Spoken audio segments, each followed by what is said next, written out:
Olá pessoal, tudo bem? Aqui quem fala é o grão-mestre Moisés Alves, do estado da Paraíba. E eu vou falar agora para vocês sobre o mestre Renato, como foi que eu conheci ele, como eu comecei a treinar com ele até seus últimos dias. No ano de 1994 eu passava por umas perseguições políticas aqui no estado, através de uma doutrina aplicada aqui através de um mestre coreano. Na época ele comandava aqui o estado da Paraíba, e isso durou um bom tempo. Tive a oportunidade em novembro do mesmo ano conversar com esse mestre coreano, mas diante de uma reunião, a pessoa que levantou falso testemunho sobre a minha pessoa usou uma fala quando eu disse que teria exame da minha academia ou com ele ou com outro mestre coreano. Aí o mestre cessou a reunião e quando chegou no Rio de Janeiro mandou um documento me rebaixando de faixa vermelha segundo GUB para quarto GUB. E também, durante um ano, sem nenhuma atividade, podendo não participar nem de treinamento, exame, competição, nada. E aí o mestre Roberval era um amigo meu, na época ele não era mestre, e ele era ligado ao mestre Renato, e então ele comprou a causa, ele me levou até o mestre Renato. Foi quando eu conheci o mestre Renato pela primeira vez, justamente no mês de novembro de 1994. E o mestre Renato, porém, não podia ficar comigo, porque eu tinha esse problema, esse coreano era muito forte no Brasil, ele não queria criar certo tipo de problema. E aí foi quando eu procurei um advogado, e o advogado me orientou que eu fizesse uma solicitação da minha transferência para Pernambuco extrajudicial, através de via cartório. E assim eu fiz. E aí, quando a federação foi notificada, ela informou o mestre coreano que foi o mestre que aplicou a punição e ele tinha que vir aqui para participar da audiência e a federação não ia pagar nada dele. E aí as coisas pesou para o mestre. E esse mestre era acostumado a fazer isso com todo mundo no Brasil, mas comigo foi diferente. E aí o que é que aconteceu? Ele me deu minha transferência. E aí eu fui para a Associação Pernambucana de Taekwondo. E aí a partir daí eu comecei a treinar com o mestre Renato. Quando foi em março de 1995, o mestre Ogumi foi até o estado de Alagoas, em Maceió, fazer um exame na ABB.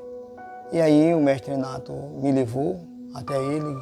O mestre Ogumi me atendeu muito bem e me recebeu justamente por causa dessa decisão, né, dessa transferência. E o mestre Renato começou a ser o meu supervisor aqui no estado da Paraíba. Porém, as pessoas que me ajudaram aqui, eles começaram a sofrer perseguições. Foi quando o Roberval teve informações sobre a União Brasileira de Taekwondo, e aí entrou em contato com ele e resolveu passar para a União Brasileira de Taekwondo. Então o Roberval me procurou e perguntou se eu poderia ajudar ele. Aí eu conversei com o mestre Renato me autorizou e nós viajamos para São Paulo. E aí, na Academia Liberdade, em novembro de 1995, no dia 10, eu fiz meu exame para faixa preta, primeiro dan, pela Academia Liberdade. E quando eu cheguei no estado, eu fundei a Associação Liberdade de Taekwondo. E aí tudo começou muito bem. Porém, no ano de 1996, o mestre Renato se encontrava insatisfeito dentro da entidade nacional e resolveu também fazer parte da União Brasileira de Taekwondo. Ele, mestre Newton, mestre Jerônimo, que na época era terceiro dan, e o mestre Renato era quarto dan. E aí a gente começamos a ficar as coisas assim mais próximas, né? Foi quando o mestre Jerônimo criou o primeiro Pernambuco Open, lá na Universidade Federal de Pernambuco, já com o mestre Renato na União Brasileira de Taekwondo. E aí eu ia treinar com o mestre Renato 2 vezes no mês e trazer ele 2 vezes no ano para aqui para o estado. E engraçado que quando eu passo lá na Lagoa, aqui no centro da cidade, eu passo ali com a minha esposa, e eu olho lá para o hotel, tem assim, Hotel Lagoa Parque Hotel. E era o hotel do mestre Renato, ele só ficava lá. Só quando o Renatinho nasceu, foi que eu levei ele para Pousada, que era um hotel muito bom, chamado Pousada, mas era lá no litoral sul, na praia de Jacumã. Então era bem legal para a criançada, tudo. E era uma relação de pai para filho muito legal. Depois ele foi para a Pontezinha, e eu e Gilson, eu creio que é Gilson, né? A gente era da categoria 54 quilos, ele gostava muito, tinha muito desejo de examinar nós para a quartidão. E eu saí daqui e ia lá para a Pontezinha treinar com ele, né?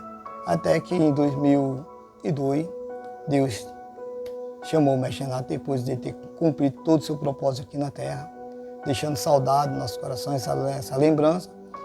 E falar do mestre Renato é uma coisa que é infinita praticamente, porque são muitas coisas.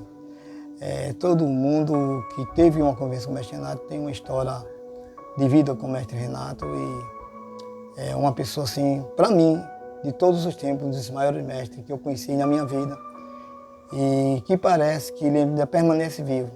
Eu falo para os meus alunos sobre ele, é como se ele ainda estivesse presente aqui. Então guardo foto dele comigo com muito carinho, no meus exames de faixa faço questão de expor essa foto, né? Então, meus amigos, forte abraço, é o que eu tenho aí para falar sobre o mestre Renato. Amém?